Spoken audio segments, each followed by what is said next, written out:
Oui, bonjour tout le monde. Ça va bien? Je me sens comme un imposteur d'être devant vous ce matin. Parce que c'est pas moi qui devrais être ici. Mais Dieu a voulu que ça soit ça. J'étais supposé de présenter ça dans mon voyage, dans mon message dans 2 semaines. Puis là, je le fais avant. Il a fallu que je fasse des petites choses pour préparer ça à la dernière minute pour que vous puissiez avoir le message d'aujourd'hui. Puis ça va prendre l'assistance du Saint-Esprit, que Dieu, le Père et le Fils envoient ça sur chacun de nous, que vous ayez la compréhension de ce message-là, puis en même temps, moi, que je ne parle pas de moi, que ce soit Jésus qui parle, que je m'oublie complètement. On va incliner la tête. Bon Père Céleste, nous voulons te remercier pour tes bontés, ton amour. Nous voulons te dire merci pour la vie que tu nous donnes en abondance. La chance que nous avons, la bénédiction que nous avons de te connaître, de prendre du temps avec toi par la parole de Dieu. Nous voulons que tu nous envoies, bon Père Céleste, l'Esprit de Jésus vainqueur sur chacun de nous ce matin et que nous puissions être édifiés à salut. C'est par le précieux nom de ton Fils que nous t'en prions. Amen. OK, les 7 périodes jusqu'à la fin du monde, l'apostasie. On a fait en premier, on a parlé de l'Éphèse, Smyrne, Pergame. Là, on est rendu à Thyatire. Thyatire. L'Église du formalisme, l'Église des compromis, puis l'Église des rites, des relations, des traditions qui prend le dessus sur la parole de Dieu. C'est l'Église du Moyen Âge qu'on va étudier de fin du 5e siècle jusqu'au 16e siècle de notre ère. C'est ça l'Église de Thyatire. Puis, il y a des choses qui s'est passées dans ce temps-là, qui s'est passé dans le temps de Jésus, des apôtres, dans le temps du Moyen Âge, puis dans le temps d'aujourd'hui. Il y a des applications pour aujourd'hui, pour nous. Puis on va découvrir ça ensemble. Apocalypse 2, verset 18. Écrit à l'ange de l'Église de Thyatire. Voici ce que dit le Fils de Dieu, celui qui a les yeux comme une flamme de feu et dont les pieds sont semblables à de l'airain ardent. Vous savez, écrit à l'ange, ça veut dire, l'ange, on a étudié ça dans les messages des 3 anges, ça voulait dire, quand on parle un message pour l'Église de Thyatire. Thyatire, la ville de Thyatire était située entre Pergame et Sardes, sur le fleuve de Lucius. Ses habitants vivaient du commerce de la teinturerie. Acte 16, 14, il nous dit, Lydie, qui était marchande de pourpre, originaire de Thyatire. C'était un petit village qu'il y avait là, une petite ville. Puis Thyatire était le carrefour commercial. Elle était la plus petite des villes qu'on a étudiées dans ce temps-là. Thyatire abritait beaucoup de temples, dont le plus célèbre, celui d'Apollon, Hélios, le dieu de la musique et du chant, de la beauté, de la lumière solaire, et le dieu la guerre, puis vengeur, puis redoutable, dans ce coin-là. Puis il y avait aussi le dieu soleil, qui était dans Baal, le dieu soleil. Les ruines, aujourd'hui, la ville de Thyatire, c'est juste une ruine, en plein milieu de la ville de Akhisar, qui est à 60 km de la capitale. En l'an 190 avant Jésus-Christ, Thyatire fut conquise par Rome. Dans la région de Thyatire, on cultivait une plante spéciale. Les racines de cette plante-là avaient un rouge éclatant, étincelant, un rouge. On faisait tremper ça, puis ils faisaient des habits, puis ils vendaient ça à tous les marchés. C'est comme ça que cette ville-là vivait.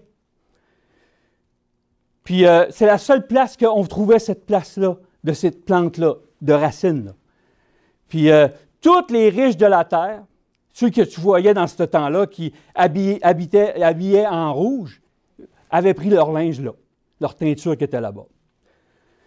C'était connu à travers le monde, dans ce temps-là. ici, le Fils de Dieu. Voici ce que dit le Fils de Dieu. C'est la première fois dans les églises que Jésus se nomme lui-même. Toujours d'après d'autres choses qui nous appellent, c'est la lumière, mais là, c'est la première fois qu'il dit lui-même qu'il est le Fils de Dieu. Le Fils de Dieu, désormais, le Fils de l'homme, lui qui est mort sur la croix, sera assis à la droite du Dieu Tout-Puissant. Tous dirent, tu es donc le Fils de Dieu? Et il leur répondit, vous le dites, je le suis. C'est quelque chose. Jésus a quelque chose. Jésus dit aux gens qu'il est le Fils de Dieu. Il parle aux pharisiens de ce temps-là, puis il dit, vous l'avez dit, que je suis le Fils de Dieu. C'est très important. Jésus-Christ se révèle à cette Église comme le Fils unique, engendré de Dieu à Thyatire. Il dit ça. Jérémie 17, verset 9 et 10, « Le cœur est tortueux, plus que tout. Il est incurable. Qui peut le connaître? Moi, l'Éternel. J'explore le cœur.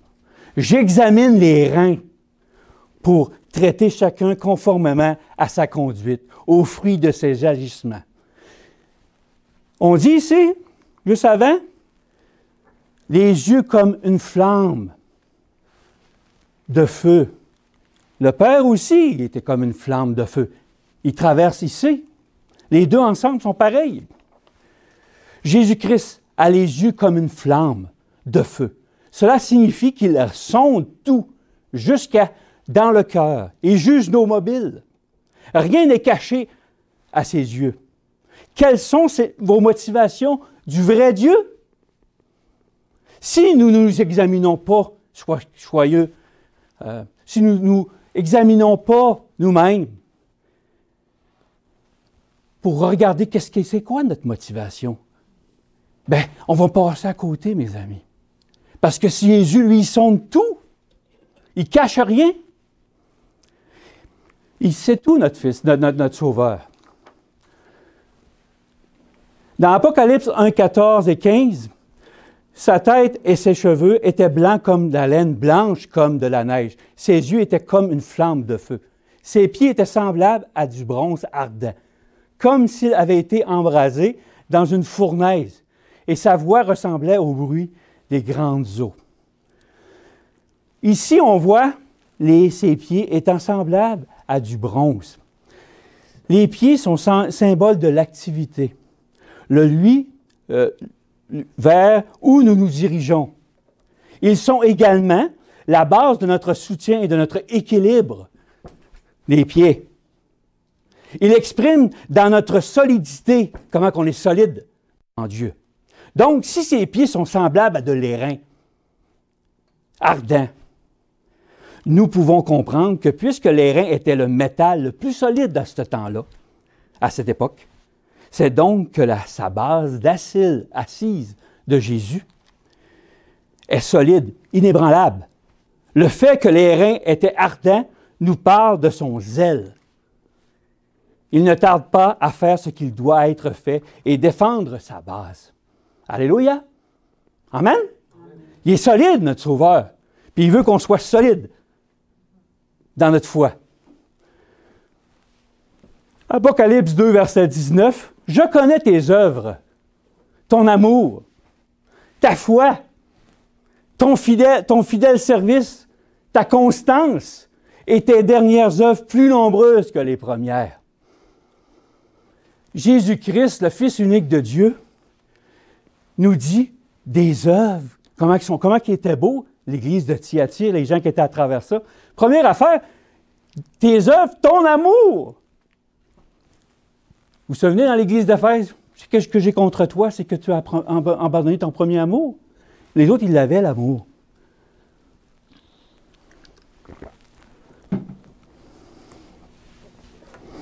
Ce sont là des merveilleuses, il y en a 5 qualités. Hein? Ton amour, ta foi, fidèle service, ta constance et tes dernières œuvres, les œuvres que tu fais. le fait que Jésus mentionne en plus leur amour, l'agapé, est la preuve que cette Église manifestait l'amour autour d'eux, les uns avec les autres. Ils étaient fidèles dans le service pour Dieu.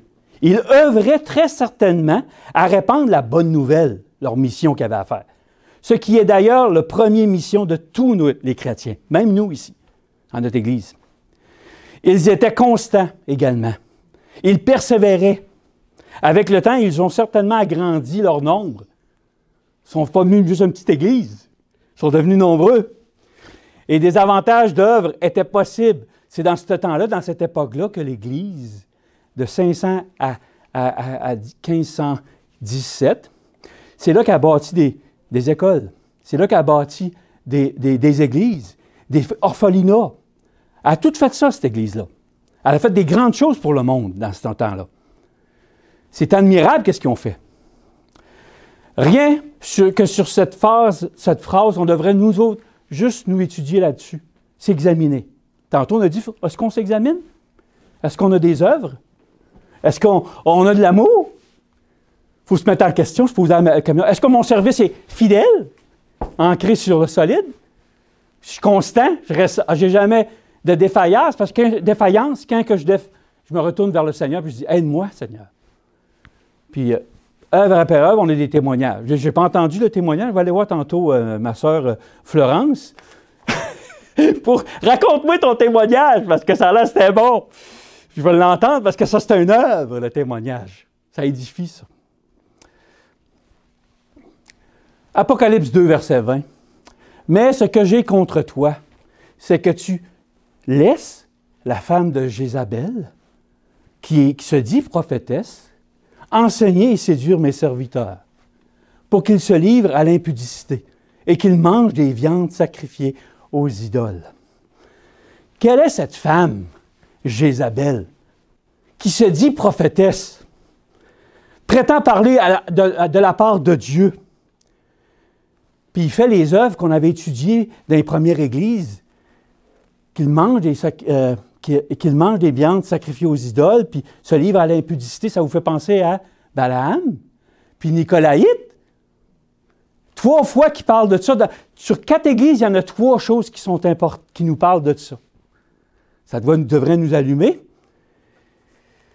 Au 9e siècle, avant Jésus-Christ, Akab, roi d'Israël, dans 1 Roi 16, versets 30 à 33, Akab, fils d'Omi, fit ce qui est mal aux yeux de l'Éternel, plus que tous ceux qui avaient été avant lui.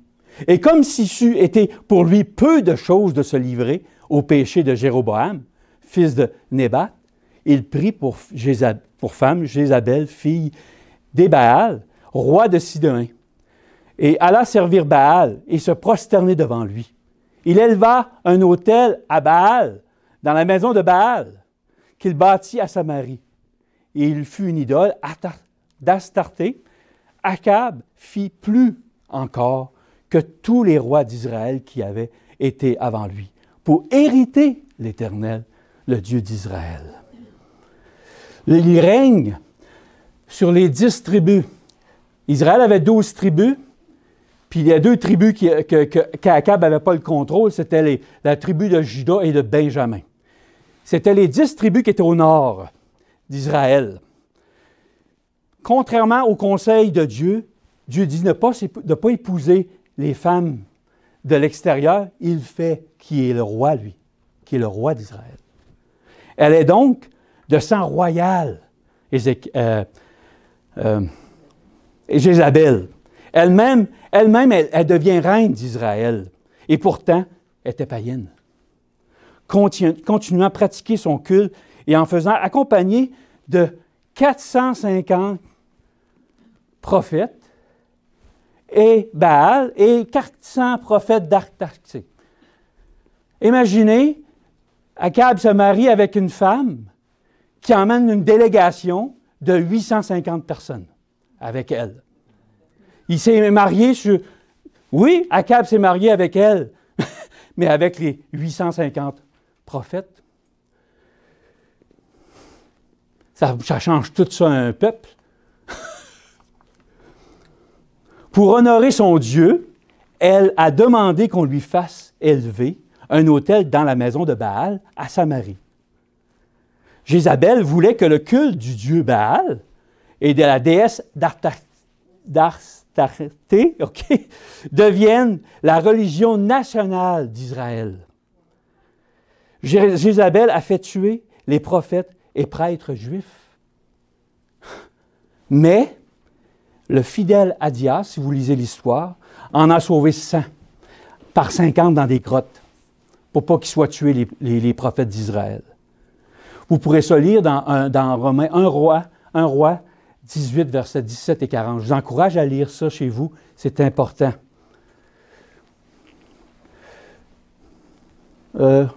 OK. Oui, OK. Je voulais parler de Astarté. Bon, Astarté. Bon, elle est la déesse des Canaan.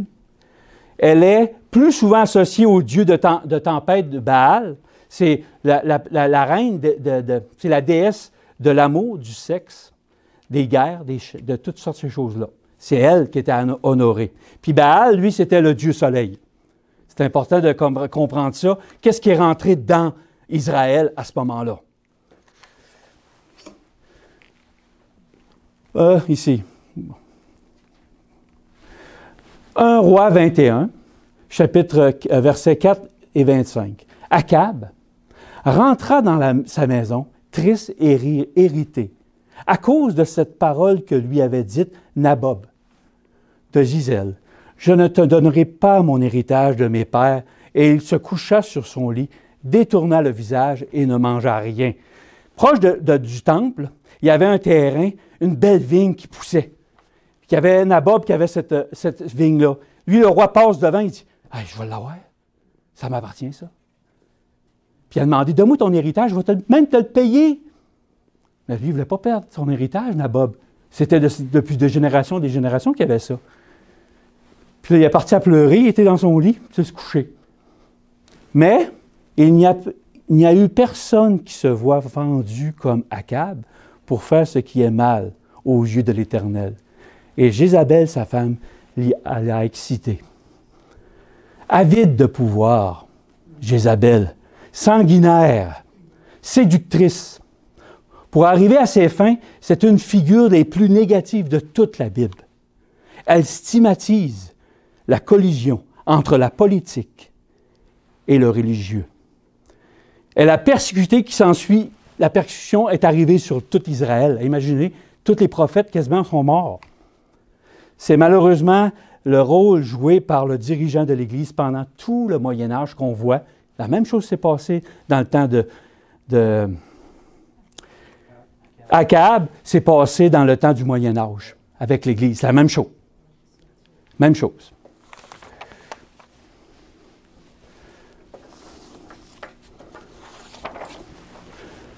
Jézabel, alors Jézabel, sa femme, lui dit « Est-ce bien toi maintenant qui exerces la souveraineté sur Israël? Lève-toi, prends de la nourriture, et que ton cœur se réjouisse. Moi, je te donnerai la vigne. » Et de Nabob sur Israël. Et elle écrivait au nom d'Akab des lettres qui scella du sceau d'Akab. Elle a pris le sceau d'Akab, car personne n'avait le droit de le prendre, puis elle a mis son sceau, elle a écrit des lettres. Et elle écrivait au nom d'Akab des lettres qu'elle scella et qu'elle envoya aux anciens et aux magistrats qui habitaient avec Nabob dans sa ville. Voici ce qu'elle écrivit dans cette lettre. Publiez un jeûne. Placez Nabob à la tête du peuple et mettez en face de lui 2 méchants hommes qu'ils déposeront ainsi contre lui. Tu as maudit Dieu. Et le roi, puis menez-le dehors, lapidez-le et qu'il meure. Ça, c'est tous les dirigeants qui ont embarqué là-dedans, qui ont fait ça. Pourtant, c'est un chant, c'est un gars qui était simple, Nabob. Mais Dieu le bénissait pour sa vigne. Mais il a perdu sa vigne, il est mort. Le roi, il a fêté. Il a pris possession de ça, puis il était content au bout. Mais toute cette histoire-là, c'est pour montrer comment il était gravement tourné vers le mal. Jézabel représente la fausse doctrine et Akab est sa victime. La Bible déclare qu'Akab avait le cœur incliné vers le péché, l'idolâtrie et le compromis. Mais en plus de cela, il introduit dans son existence une influence satanique qui va le fortifier dans son péché. On n'a certainement jamais vu personne prendre autant de plaisir que le roi Akab à faire ce qui déplaît au Seigneur. C'est qu'il a été poussé par la femme de Jézabel. Le message qu'on peut en tirer pour nous aujourd'hui, c'est que les chrétiens qui tiennent à leur péché et à leurs désirs secrets ont tendance à embrasser et à épouser de fausses doctrines qui ne fera que renforcer et les confirmer dans leur péché. La dernière chose dont Akab avait besoin, c'était une femme comme elle. Comme c'était dangereux, elle a fait ressortir de ce qu'il y avait de pire en lui. L'a amplifié et l'a détruit même. Il en est de même des fausses doctrines, mes frères et sœurs. Qu'est-ce que ça fait, les fausses doctrines, dans notre vie? Vous savez, la dernière fois que j'ai fait la prédication, on a parlé des Antipas. Antipas est un groupe. Comme Antipas se réfère non à quelques individus, mais à un groupe de gens. Ainsi, Jézabel, ce n'est pas juste une personne. Elle a le nom que Dieu donnait à un groupe, le groupe de Jézabel, dans l'Église, dont les croyances et les caractères ressemblaient à la reine païenne de l'ancien Israël. Une prophétesse du dieu païen Baal. Jézabel fit tout ce qu'elle pouvait pour séduire le peuple de Dieu. Au jour d'Élie, le prophète Élie, dans ce temps-là, Dieu n'a jamais appelé Jézabel à son œuvre. Un roi apostat d'Israël, Akab l'a épousée et l'emmena à séduire Israël. Elle persécuta cruellement les quelques Israélites qui restaient loyaux à Dieu. Nous pouvons durement blâmer le peuple de Dieu de s'affaiblir un peu dans les années sans lumière du Moyen Âge. Et ensuite, de permettre à Jézabel de l'apostasie romaine, d'enseigner et tromper les serviteurs de Dieu. L'apostasie est très subtile, mes frères et sœurs. Ça a l'air raide, mais c'est subtil et séduisante. Quand vous pensez que les séductions, les fausses doctrines, a emmené les gens à croire en ça, ça veut dire que c'était pas mal difficile à discerner. Vous savez, c'était une époque noire. On n'avait pas le droit de lire la Bible dans ce temps-là. Ils cachaient la vérité. Mais Jésus réprimande son Église quand même. Dans les années sans lumière, même pour un peu d'affaiblissement. N'affaiblis pas ton appui dans le Père et le Fils. Et ne laisse pas ton ennemi te décourager. Il punira Jézabel. Et honorera tous ceux qui ont enduré l'épreuve de souffrance. Voilà les doctrines qui s'est passées dans le Moyen Âge.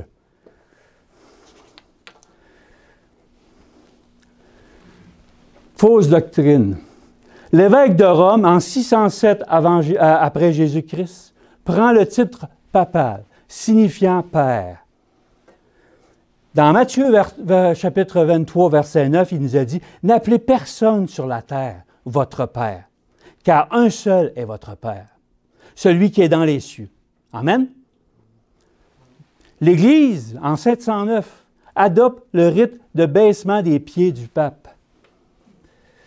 Dans Actes 10, versets 25 et 26, il nous est dit « Lorsque Pierre entra, Corneille, qui est allé devant lui, tomba à ses pieds et se prosterna. Mais Pierre le releva en disant « Lève-toi, moi aussi je suis un homme. » Il n'y a personne qui peut se dire qu'on peut embrasser les pieds. Il y a juste Jésus-Christ qui s'est fait embrasser les pieds. Mais ça, la doctrine de l'Église a emmené cette doctrine-là. L'Église instaure le culte des images et des statues. Dans l'Église de Pergame, il avait installé des statues dans différents temples. Là, ils vont encore plus loin, ils vont mettre des images, le culte des images. Ça s'est passé en 787. Vous connaissez, tu ne feras point d'image taillée. C'est dans Exode 20, versets 4 et 5. Je vous encourage à le lire. En 993, l'Église commence à imposer le célibat des prêtres. Ah non, avant. L'Église adopte le processus de canonisation des saints. Dans Lévitique 19, verset 2, il nous est dit, « Parle à toute l'assemblée des enfants d'Israël, et tu leur diras, « Soyez saints, car je suis saint, moi, l'Éternel, votre Dieu. » Ils ont pris ce texte-là, puis ils ont dit, « Tous les saints. » Ils ont commencé à canoniser les saints. L'Église commence à imposer le célibat des prêtres en 1000. L'Éternel dit, « Il n'est pas bon que l'homme soit seul. Je lui ferai une aide semblable à lui. » Genèse 2, verset 18. L'Église commence à célébrer la messe pour les morts. Juste avant, ici, là, le chapelet, juste avant, là, parce que je me suis trompé, c'est 1050. Ils ont été inventés, ici, juste avant l'Église commence à célébrer. L'Église implante le système des indulgences. L'indulgence va être juste avant 1049. Juste avant, je me suis trompé, j'aurais dû le mettre à cette date-là. Parce que l'indulgence, ça va commencer, l'indulgence, ils ont commencé. L'indulgence, quand ils ont fait ça, c'était pour faire des croisades en Espagne, pour anéantir ceux qui ne croyaient pas. Ils ont commencé ça, instauré ça, l'Église. Remonter de l'argent pour aller faire des guerres, les indulgences. L'Église commence à célébrer la messe des morts, le célibat des prêtres, je l'avais dit, oui? OK, oui, c'est vrai.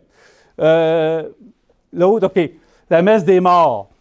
Dans 2 Samuel 12, versets 22 et 23, il est écrit, « Répondit », ça c'est David, il répondit, « Lorsque l'enfant vivra encore, je jeûnais, je pleurais, car je disais, qui sait si l'Éternel n'aura pas pitié de moi, et si l'enfant ne vivra pas?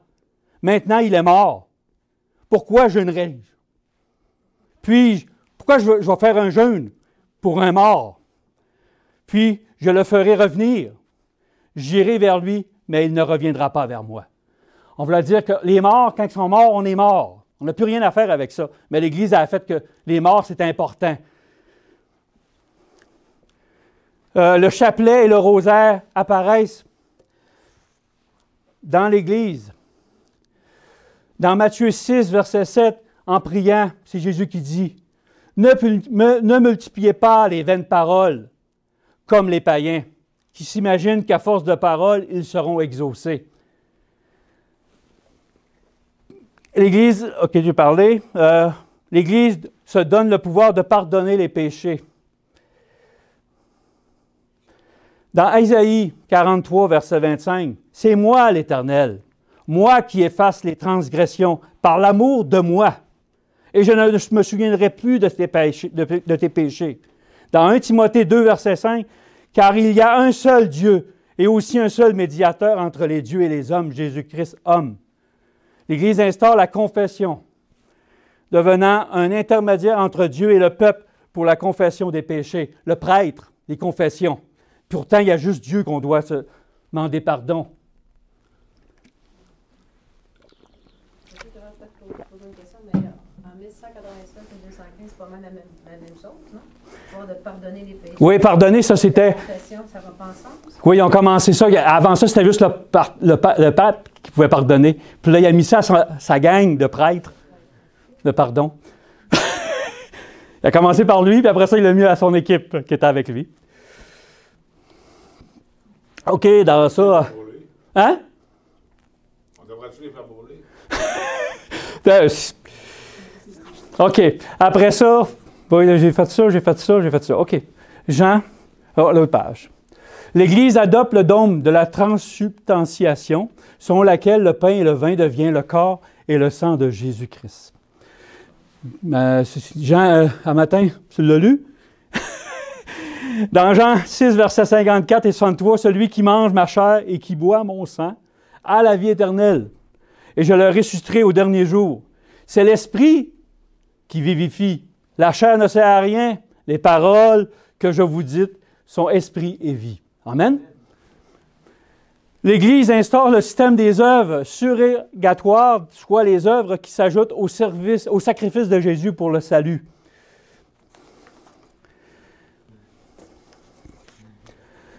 Dans Tite 3, verset 5, « Il nous a sauvés, non à cause de nos œuvres de justice que nous aurions faites, mais selon sa miséricorde, par le baptême de la régénération et le renouvellement du Saint-Esprit. » Amen.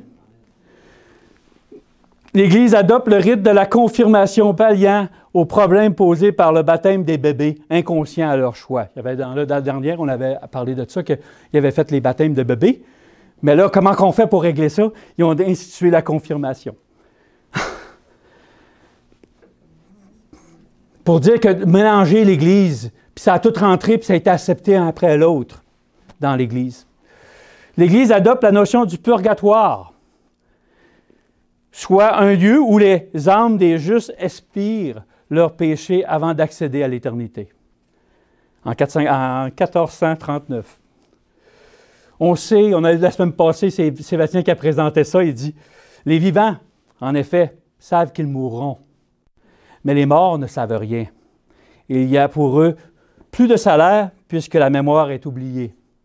Tout ce que ta main trouve à faire avec ta force, fais-le, car il n'y a ni œuvre, ni pensée, ni science, ni sagesse dans le séjour des morts où tu vas. » Ils ont mis un purgatoire. Purgatoire pour avoir de l'argent encore. Parce que l'Église implante le système des indulgences encore plus vendu au peuple dans le but de raccourcir le séjour des âmes dans le purgatoire. Puis ça, c'était le frappant, c'est les indulgences. Hein. Les indulgences, ainsi l'homme se couche, il ne se relèvera pas. Il ne se réveillera pas tant que les cieux subsisteront. Il ne sortira pas du sommeil. Ça, c'était dans Job 14, verset 12. Les indulgences pour réduire le temps du purgatoire. Les indulgences pour les vivants comme pour les morts. La pratique des indulgences est donc de plus en plus perçue comme une forme de corruption à la fin du 16e siècle. La querelle des indulgences est donc l'une des causes du schisme qui s'est passé dans l'Église catholique et de l'Église protestante. Elle enseigne, l'Église, et séduit les serviteurs de l'Éternel. Nous constatons qu'elle enseigne très certainement des choses qui ne plaisent pas à Dieu, mais que les chrétiens de Thyatire sont séduits. Ce sont des choses qui leur plaisent, pour une raison ou une autre. Ils se laissent séduire. Ces enseignements de Jézabel mènent les chrétiens à se livrer à l'impudicité et à manger des viandes sacrifiées aux idoles. Comme pour les Nicolaïtes, la fornication est en vue dans ce texte comme étant spirituelle, la fornication. C'est-à-dire que les chrétiens se livrant probablement à des libertés sexuelles prêchées par cette Jézabel, comme étant des choses qui, c'est pas si grave que ça, mais également qu'ils se livrent à des cultes des faux dieux. En gardant dans nos vies des restants de cultes de faux dieux, quand on garde ça dans notre vie, des restants de faux dieux, les fêtes de Pâques qu'on avait parlé l'autre fois, la fête de Noël, Pâques, c'est la fertilité, on a vu Atartas. Merci beaucoup. La déesse de l'amour, de la sexualité, ça vient de là. La fête de Noël remplie de symboles païens qui est la prolongation d'une ancienne fête païenne qui se fête durant cette période et se termine le 25 décembre. Ça durait 5-6 jours avant. Oui, pour célébrer la renaissance du soleil. Enfants, en tant que chrétiens, mes frères et sœurs, entièrement attachés à Dieu et à Christ, au Père et au Fils, débarrasser nos vies de tous ces restants d'anciens cultes de faux dieux. Dieu déteste ces affaires-là. Il l'a en abomination. Dans 1 Corinthiens 10, versets 20, 21 et 2 Timothée 3 et 5, « Mais ce que les non-juifs sacrifient, ils le sacrifient à des démons et non à Dieu. Or, je ne veux pas que vous soyez en communion avec les démons. Vous ne pouvez pas boire à la coupe du Seigneur et à la coupe des démons. Vous ne pouvez pas participer à la table du Seigneur et à la table des démons. Ils auront l'apparence de la piété, mais renieront ce qui en fait la force. Éloigne-toi de ces gens-là. Mes frères et sœurs, éloignons-nous de tout ce qui touche des faux dieux, de près ou de loin, car cela vient des démons. Éloignons-nous également de l'impudicité. Jésus-Christ, le Fils unique, engendré, dit que même un homme qui regarde une femme avec désir a déjà commis la fornication, l'adultère. Avec elle, dans son cœur, la même chose que l'idolâtrie. Il n'a pas besoin d'aller jusque dans le culte. On n'a pas besoin de faire jusque le culte. On a juste à regarder ou à participer ou à manger à la table pour participer à la table des démons. Il nous suffit de conserver tous les symboles de culte à ces démons. Nous ne vivons pas par et pour la chair, mes frères et sœurs, mais par et pour l'esprit. Amen? Donc, nous devons agir en conséquence.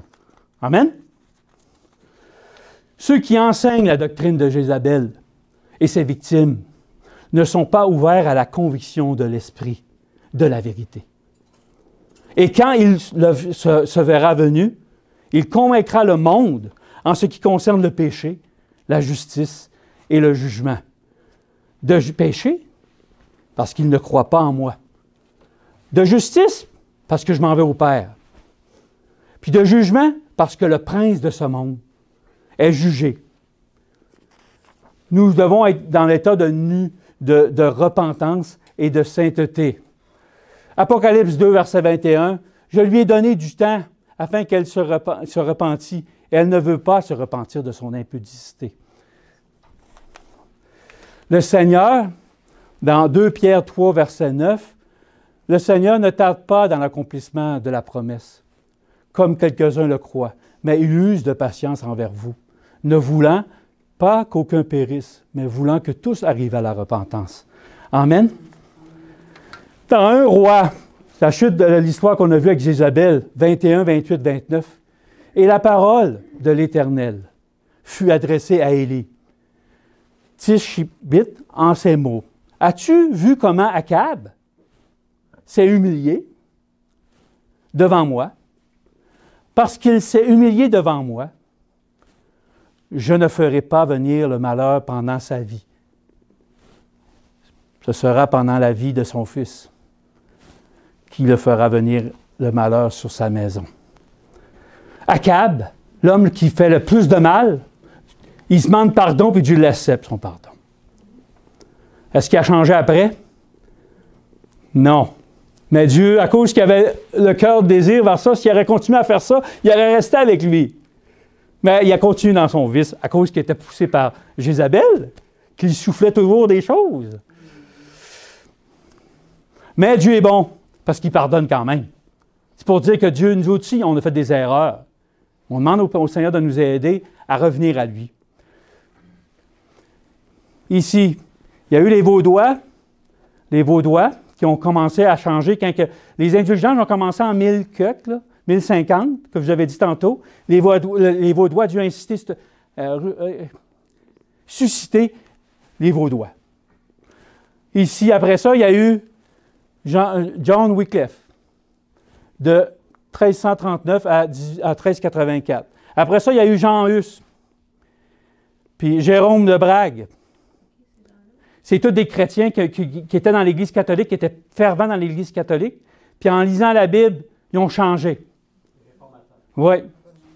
Puis Martin Luther.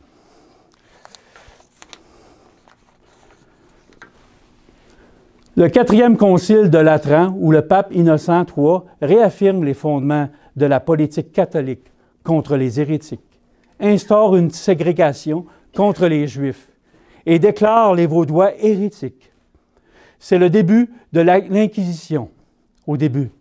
L'histoire de ce peuple de Vaudois qui concerne l'ensemble du pays des Écrins et va s'étendre malgré les persécutions dont ils seront l'objet, la France, l'Italie, l'Allemagne, et jusqu'aux Hongrie et en Pologne. Les gens qui travaillaient dans ces Vaudois-là. Les Vaudois tirent leur nom de Pierre Valdo ou Valdès. Puis c'était un gars qui était riche. un marchand lyonnais frappé par la lecture de l'Évangile, il a lu l'Évangile, puis qui, vers 1170, à la suite d'une crise de conscience, lègue ses biens à sa femme et aux pauvres de Lyon, envoie ses 2 filles au couvent et part sur les routes jusqu'à Rome pour prêcher en vivant dans la pauvreté. Il fait traduire le Nouveau Testament dans la langue romaine, en français, romane, d'usage, les franco-provençales, afin qu'il soit compris par le peuple. Ces idées de propagent à travers toute l'Europe. Valdo et ses disciples, les pauvres de Lyon, sont condamnés par l'Église comme dissidents, surtout parce que la prédication est assurée par les laïcs, y compris par les femmes. Dans l'histoire, puis c'est ça qui est vrai, par les laïcs, comme ici, puis les femmes ici. C'est quelque chose? Les femmes prêchent ici en avant, il y a Florence, Julie, puis Mariette, puis on est toutes des laïcs. On est toutes des laïcs. Formidable, hein? Mais les autres, ils ont fait ça, puis ils ont, jusqu'à l'an 1500, quand ils ont tombé dans le protestantisme, ils ont tombé dans l'erreur. Pourtant, il y avait, pendant toutes ces années-là, 400 ans, ils croyaient au Père et au Fils. Ils prêchaient le Père et le Fils. Partout. La tragédie des siècles, page 76. Les Vaudois languissaient de rompre le pain de vin. Est-ce que vous êtes languissant? Amen? De montrer les messages de paix renfermés dans la parole de Dieu pour les conduire à Jésus, leur unique espérance de salut. Ils voyaient clairement la fausseté de la doctrine selon laquelle les bonnes œuvres peuvent expier les transgressions de la loi divine.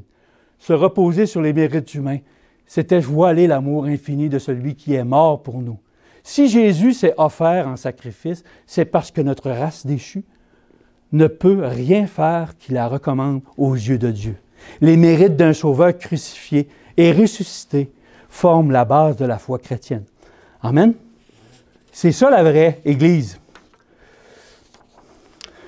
Wycliffe enseignait exactement, ça dans Travis des siècles, les croyances qui caractérisent plus tard le protestantisme, le salut par la foi en Jésus-Christ. Et infaillible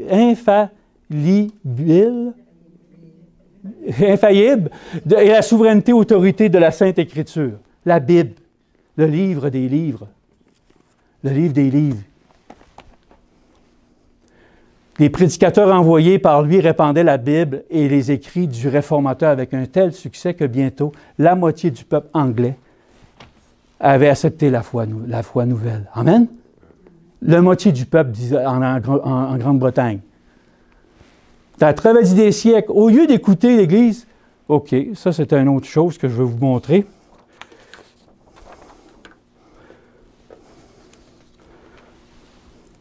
OK, dans la psaume, qu'est-ce qui était Wycliffe? Qu'est-ce qu'il y avait ce verset qui l'encourageait beaucoup? C'était « La révélation de tes paroles est claire, elle donne de l'intelligence aux simples. » Psaume 119, 130. C'était le verset qui, la parole de Dieu, l'aidait à rester fidèle à Dieu.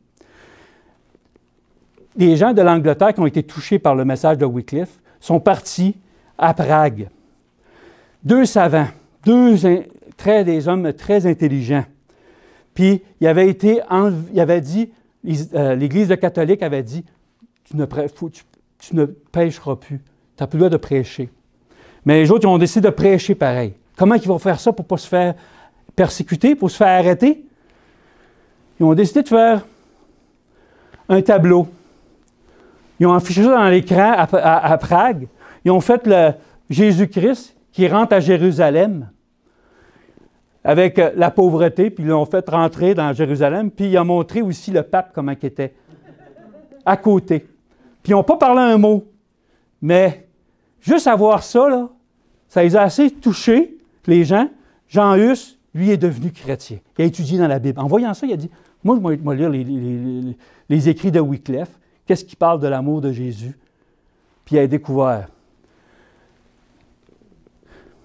Puis, ça a été des persécutés, les premiers persécutés dans l'Église avant la Réforme. Dès que le corps de Hus fut entièrement consumé, on recueillit ses cendres et on le jeta dans le Rhin, qui les charria dans l'océan. En vain, ses ennemis crurent avoir extirpé les vérités qu'il avait prêchées. Ils ne se doutaient pas que ces cendres perdraient dans la mer, seraient semblables à une semence qui se répandrait dans tous les pays de la terre et produirait dans le contrée encore l'inconnu des fruits abondants de la gloire de la vérité. La foi courageuse qui s'était fait entendre dans les salles de concile de Constance allait éveiller des échos dans tous les siècles suivants. Us n'était plus, mais les vérités pour lesquelles il était mort ne pouvaient périr. Son exemple de foi et de constance devait encourager les multitudes à tenir ferme pour la vérité, en force, en face de la torture et de la mort. Son exécution avait dévoilé le perfide cruauté de Rome aux yeux du monde entier. Inconsciemment, les ennemis de la vérité avaient contribué au progrès de la cause de désiraient détruire. On voit que Jean Hus puis Jérôme de Prague, ces deux personnes-là, ils ont connu la même fin. Ils sont morts, un en 1416, puis l'autre en 1414. Ils sont morts. Puis, 100 ans plus tard, il y a Luther qui est arrivé. L'Église romaine avait fait trafic de la grâce de Dieu. Les tables de changeurs s'étaient dressées auprès des autels et l'air retentissait des éclats de voix des vendeurs et des acheteurs. Sous prétexte de réunir des fonds en vue de l'érection de la basilique Saint-Pierre à Rome, le pape avait ordonné la vente publique des indulgences. Avec le prix du crime et sur les pierres angulaires de l'iniquité, on érigeait un temple à Dieu. Mais l'expédie, même dont Rome se servait, allait assommer un coup de mortel à sa puissance et à sa grandeur. Ce trafic allait susciter à la papauté son ennemi le plus résolu et le plus redoutable et déclencher une bataille qui allait ébranler le trône papal au point de faire chanceler la triple couronne sur la tête du souverain pontife. Ça, c'est le 31 octobre 1517 que Luther rentre puis il affiche les 95 thèses de la foi. Le salut de l'âme est un libre don de Dieu reçu par la repentance sincère et la foi authentique en Jésus-Christ comme le Messie sans intercession possible de l'Église. Scandalisé par le commerce des indulgences instauré par le pape, il publie sur le tableau de l'Église. Il dénonce à la fois les indulgences pour les âmes. Si vous lisez ses écrits, 95, le 8e jusqu'au 29e, ça parle du purgatoire. Puis le 30e à 68, ça parle des faveurs des vivants.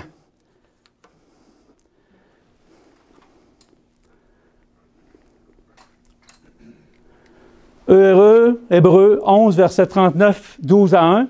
Tous ceux-là, bien qu'avant reçu un bon témoignage grâce à leur foi, n'ont pas obtenu ce qui leur était promis, car Dieu avait en vue quelque chose de meilleur pour nous. Ainsi, il ne devrait pas parvenir sans nous à la perfection. Nous donc aussi, puisque nous sommes entourés d'un si grand nuée de témoins, rejetons donc tout fardeau et le péché qui nous enveloppe si facilement et courons avec la persévérance de l'épreuve qui nous est proposée. Je vous encourage à lire le chapitre 4, 5, 6 et 8 de la tragédie des siècles. Ça va vous encourager à faire, qu'est-ce que vous êtes prêts à faire pour le Seigneur? Les autres, ils ont tout perdu pour que le message soit annoncé. Qu'est-ce qu'on va faire? Dieu va nous donner cette puissance.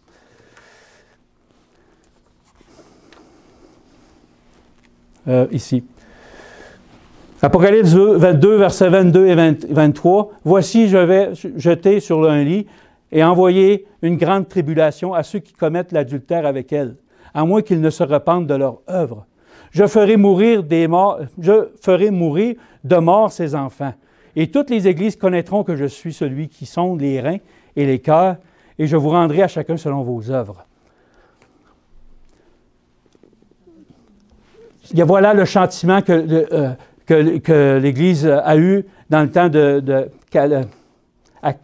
Achab. Pas Achab. Oui, l'église de Thyatire, c'est ça. Que cette Jézabel n'était certainement pas une femme en soi, mais une religion, enseignant des choses horribles, contraires à la sainte doctrine et qui influencent cette église. Jésus-Christ, le Fils unique engendré, ne peut laisser passer cela, d'autant plus qu'il lui laisse du temps pour se repentir de sa prostitution et qu'elle ne le veut pas. Plusieurs églises chrétiennes aujourd'hui sont remplies des enseignements de cette Jézabel. Jézabel enseigne des choses contraires aux enseignements de Jésus-Christ. Jézabel enseigne des doctrines contraires à la parole de Dieu. Et par le passé, elle a même tué des chrétiens. Jézabel tolère le concubinage, mélange, confusion. Il ne fait absolument rien pour ramener les gens à la pureté spirituelle. Jézabel tolère les perversions et elle-même commet les mêmes perversions. Jézabel est remplie d'idolâtrie et enseigne qu'il est correct de célébrer des fêtes remplies de symboles païens et les célèbre elle-même. Jésus-Christ, le Fils unique engendré de Dieu, annonce à l'église de Thyatire qu'il jettera la femme Jézabel sur un lit. C'est ce qu'on a vu tantôt, un lit de grande affliction, s'il refuse de se repentir. Jésus-Christ leur annonce aussi que ses enfants seront tués. On voit ça plus loin. Un roi, et tu diras ainsi par l'Éternel, n'es-tu pas assassin et voleur? Ça, c'est le roi. Es-tu, lui, dira ainsi par l'Éternel, au lieu même où les chiens ont léché le sang de Nabob, les chiens laisseront aussi ton propre sang. L'Éternel aussi sur Jézabel, il dit, les chiens mangeront Jézabel près des remparts du Jezreel. 13 ans plus tard, cette chose-là est arrivée. 13 ans plus tard, Jézabel a connu la mort. Ils retournèrent à l'annoncer à Jéhu qui dit, Jéhu, c'était un des capitaines d'Israël, puis il est devenu roi. C'est ce qu'avait déclaré l'Éternel par son serviteur Élie, en disant, les chiens mangeront la chair de Jézabel dans le camp d'Israël. Et le cadavre de Jézabel sera comme du fumier sur la face des champs, dans les champs de Jezreel, de sorte qu'on ne pourra dire c'est Jézabel. Dans 2 Rois 10, versets 1 et 7, il y avait dans Samarie 70 fils d'Akab. Jéhu écrivit les lettres qu'il envoya à Samarie, aux chefs de Jezreel, aux anciens et aux gouverneurs des enfants d'Akab. Il était dit, quand la lettre leur fut parvenue, ils prirent les fils du roi et l'égorgèrent des 70 hommes. Puis ils mirent leur tête dans les corbeilles et ils l'envoyèrent à Jéhu les Jezreel. On voit que ces enfants, il n'y a plus personne qui ont été à la poste de sa lignée. Il n'y a personne qui était roi d'Israël. On voit les persécutions que ça a données à l'Église catholique, à l'Église du Moyen Âge. Bon, ici, il y a eu la grande famine. Si vous lisez l'histoire, en 1315 à 1317, la grande famine, un cataclysme qui est arrivé, les récoltes étaient 50% moins d'aliments. Puis à chaque année, ça baissait de 50% pendant 3 ans. Beaucoup de gens sont morts à cause de la famine, un fléau. Il y a eu la peste noire. La peste noire de 1347 à 1351. Il y avait eu à peu près 40% de la population européenne sont décédés à cause de la lèpre, des fléaux. La peste noire, pas la lèpre. Puis, dernière, la guerre des 100 ans. Pendant cette période-là, de 1337 à 1453, il y a eu, au cours du 14e au 15e siècle, les pouvoirs, la France, l'Angleterre, l'Espagne, l'Allemagne, avec son empire, se sont battus, sans arrêt, pendant 116 ans. 116 ans de guerre. Pourquoi ils se sont battus? Pourquoi que Dieu a donné ces fléaux-là? 2 Corinthiens 11, versets 2 et 4. « Car je suis jaloux de vous, d'une jalousie de Dieu, parce que je vous ai fiancés à un seul époux, pour vous présenter à Christ comme une vierge pure. » Il y a le Père et le Fils. Le Père a donné son Fils pour l'humanité. Dans cette Église-là, le Père et le Fils n'étaient plus reconnus.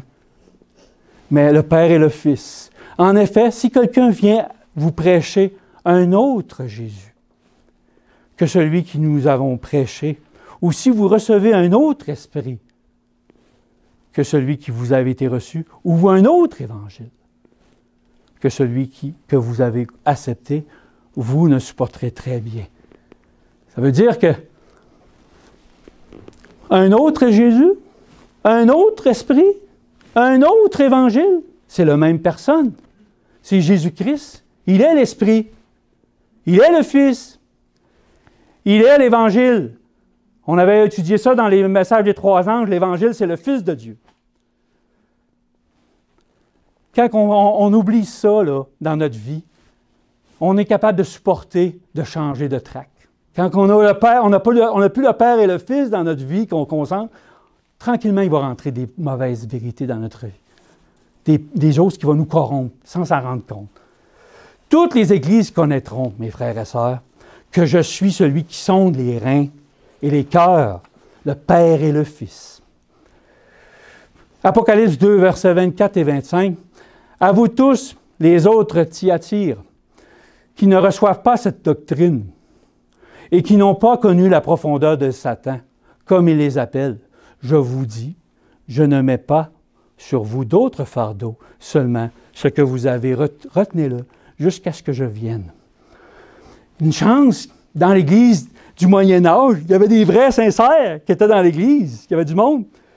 Jésus reconnaît qu'il y a un groupe de fidèles, adorateurs, à l'intérieur de la même Église de Thyatire, qui sont conservés leur intégrité, en rapport avec leur Dieu, le Père et le Fils. Les profondeurs de Satan. Vous savez, c'était quoi les profondeurs? L'Inquisition, les bûchers, tout ça devant. Puis c'est au nom de Dieu qui faisait ça, les profondeurs de Satan.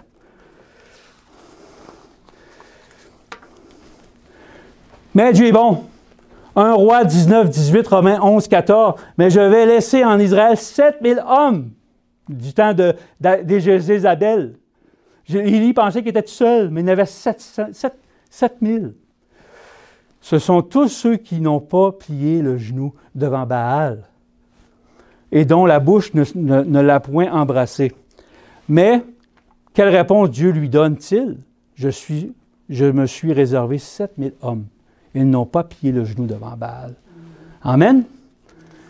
On est les 7000. Amen?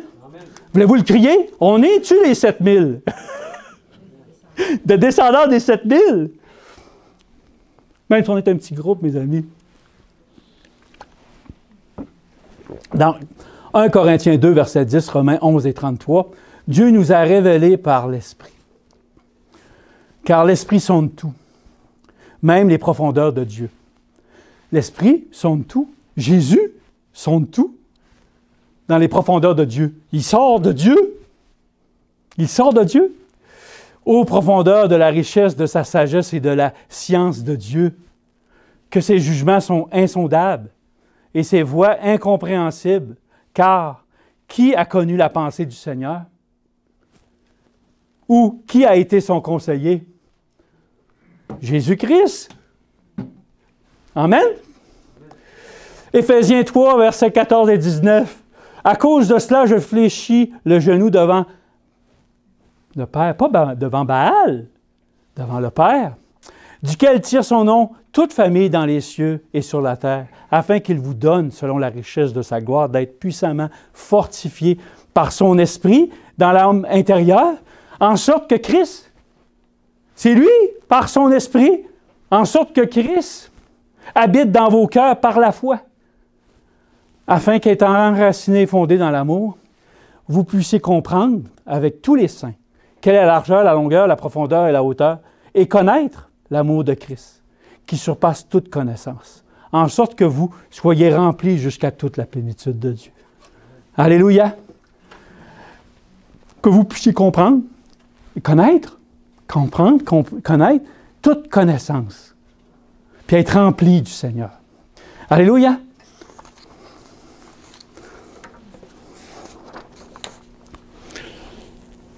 Dans Galates 5, verset 25, je vous avais donné « Si nous vivons par l'Esprit, laissons-nous conduire par l'Esprit. » Amen. Puis, si nous vivons par le Fils unique engendré, laissons-nous conduire par le seul vrai Dieu, le Père. Amen. J'avais parlé de ça dans l'avant-dernière prédication, ou au mois d'août. Je ne mets pas sur vous d'autres fardeaux. Il ne brisera pas le roseau cassé. Il n'éteindra point la mèche qui brûle encore. Il annoncera la justice selon la vérité. Il ne découragera point et ne se relâchera point jusqu'à ce qu'il ait établi la justice sur la terre et que les îles espèrent en toi. Il ne brisera point. Notre foi en Dieu, même si on a des péchés, il ne va pas nous briser au-delà qu'on est capable de résister. Il va nous changer. Il n'éteindra point la petite mèche qu'on a d'espérance en Jésus-Christ, même s'il y a des épreuves qui arrivent. Il annoncera la justice. Il ne découragera point et ne se relâchera point. Le sentiment que laisse ce texte est que la situation de ce reste n'est pas parfaite. Il y aura encore des fardeaux à déplacer.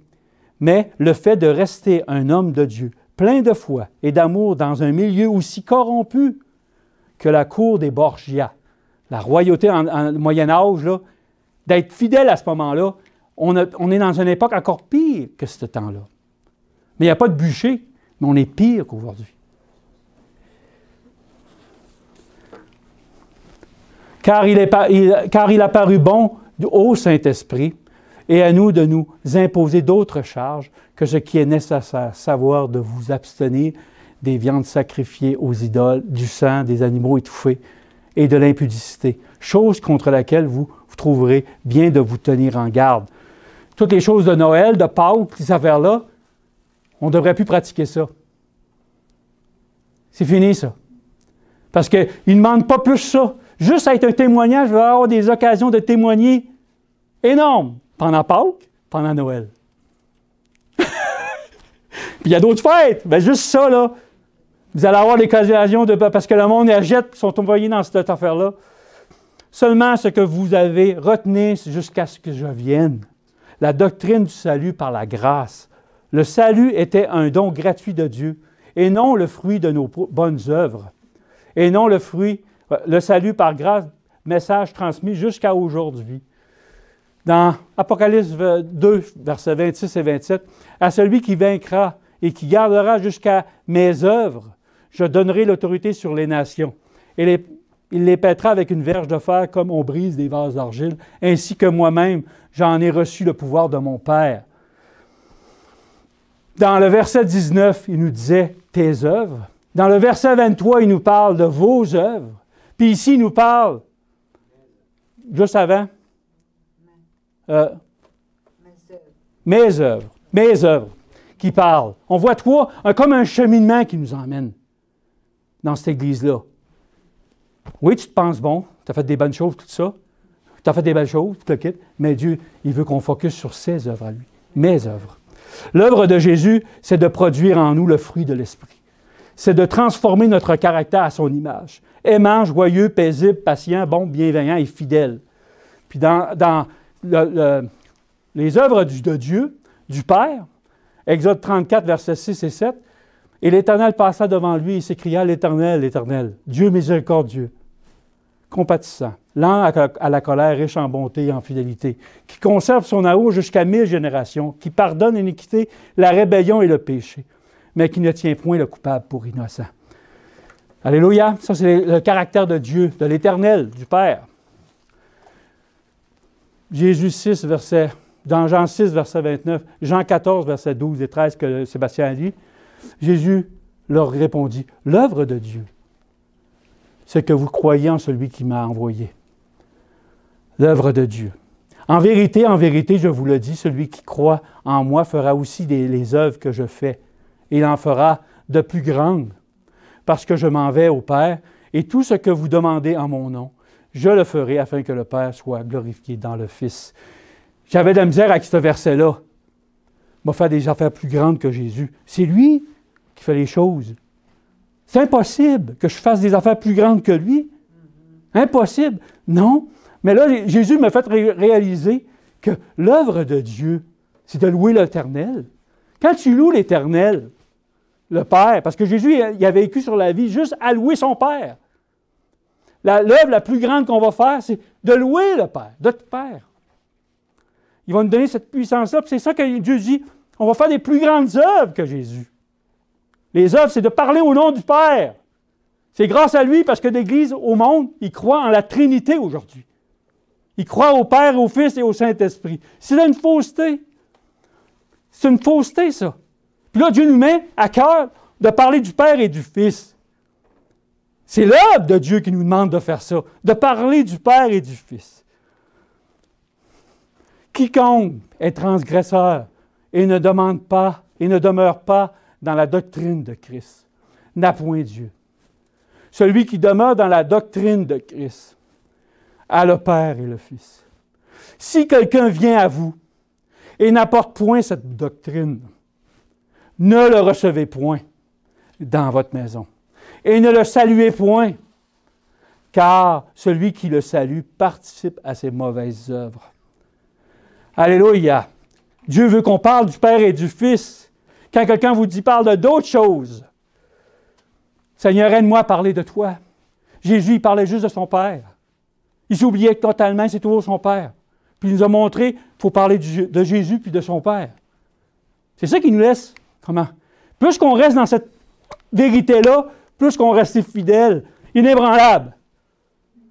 Inébranlable. Alléluia! Ne vous conformez pas au siècle présent, Père, Fils et Saint-Esprit. Non! Mais soyez transformés par le renouvellement de l'intelligence. Jésus-Christ, c'est son intelligence de parler du Père, afin qu'il vous discerne quelle est la volonté de Dieu, du Père, ce qui est bon, agréable et parfait. Alléluia! Amen! Dieu est bon!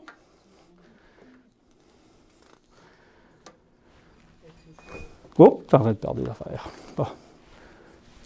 Là, je veux que vous proclamez le décret de l'Éternel. Il m'a dit, tu es mon fils.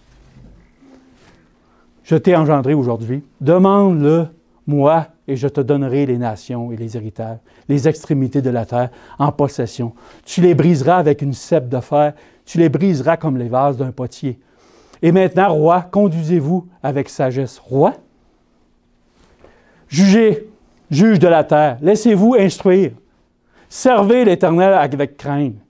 Et réjouissez-vous tout en tremblant. Rendez hommage au Fils, de peur qu'il ne s'irrite et que vous n'alliez à votre perte, car sa colère s'enflamme rapidement. Heureux tous ceux qui se confient en lui. Amen. Le Père et le Fils, c'est la victoire de toutes choses. Le Père et le Fils, c'est cette puissance. Regardez Éphésiens 1, versets 20 et 23, cette puissance du Père et du Fils. Il l'a déployée en Christ. Quand il l'a ressuscité, il l'a fait asseoir à sa droite dans les lieux célestes, au-dessus de toute domination, de toute autorité, de toute puissance, de toute souveraineté et de tout nom qui peut être nommé, non seulement dans le monde présent, mais encore dans le monde à venir. Il a tout mis sous ses pieds. Il a donné pour chef suprême à l'Église, qui est son corps, la plénitude de celui qui remplit tout en tout. Alléluia! On a été fiancés à Jésus-Christ. Le Père nous a fiancés avec Jésus-Christ.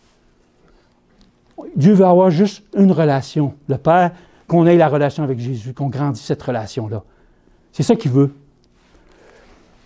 Apocalypse 19, versets 5, 15 et 16, « Il les pètera avec une verge de fer et il foulera la cuve de vin, l'ardente colère du Dieu Tout-Puissant. » Ça veut dire que dans Apocalypse 20, verset 4, « Et je vis des trônes, et ceux qui s'assirent furent donnés le pouvoir de juger. Et je vis les âmes de ceux qui avaient été décapités à cause du témoignage de Jésus et à cause de la parole de Dieu. La parole de Dieu et le témoignage de Jésus. Et de ceux qui n'avaient pas adoré la bête, son image, qui n'avaient pas reçu la marque sur leur front et sur leurs mains, ils revinrent à la vie et ils régnèrent avec Christ pendant 1000 ans. Ce message qui est ici, là, ça, les gens qui sont morts pendant le Moyen-Âge, ils attendent juste notre retour, qu'on soit fidèle. Qu'on soit pas, on n'achète pas, on tombe pas à adorer la bête et son image, dans tout ce que le monde nous présente. C'est ça que Dieu veut.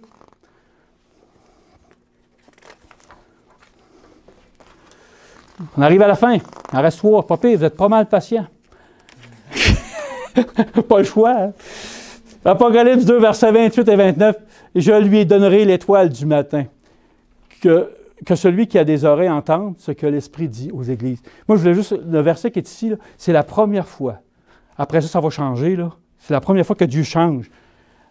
Que celui qui a des oreilles entende ce que l'Esprit dit aux églises. La part du temps, c'est... Il donne ce verset-là, puis après ça, il donne une recommandation de qu'est-ce que vous allez avoir comme don. Mais là, c'est la première fois qu'il finit par ça. Puis toutes les autres églises vont finir par ça. Que celui qui a des oreilles entende ce que l'Esprit dit aux églises. Il y a une réflexion à faire là-dessus. Je lui donnerai l'étoile du matin. L'étoile du matin, ce n'est pas une étoile spéciale dans le ciel qui va apparaître. Il y en a qui pensent ça, au sens propre, mais c'est la planète. Quand vous regardez ça là, à l'horizon, la planète Vénus qui apparaît, c'est elle qui éclaire, puis elle ressort le plus. Elle nous montre que le Seigneur, la journée va commencer bientôt, le soleil va se lever, le soleil de Jésus. Mais cette lumière-là qui nous éclaire, on sait que le jour s'en vient. Vous regarderez ça à l'horizon, quand le soleil se lève, la planète Vénus apparaît, c'est elle qui éclaire le plus. Oui, avant que le soleil se lève, on la voit apparaître. Puis ça, c'est pour montrer que l'esprit de prophétie. 2 Pierre 1, verset 19-21. Et nous tenons pour d'autant plus certaine la parole prophétique, à laquelle vous faites bien de prêter attention, comme une lampe qui brille dans un lieu obscur, jusqu'à ce que le jour vienne apparaître et que l'étoile du matin se lève dans vos cœurs. Sachant tout d'abord vous-même qu'aucune prophétie de l'Écriture ne peut être un objet d'interprétation particulière, car ce n'est pas par une volonté d'homme qu'une prophétie n'a jamais été apportée, mais c'est poussé par le Saint-Esprit que des hommes ont parlé de la part de Dieu.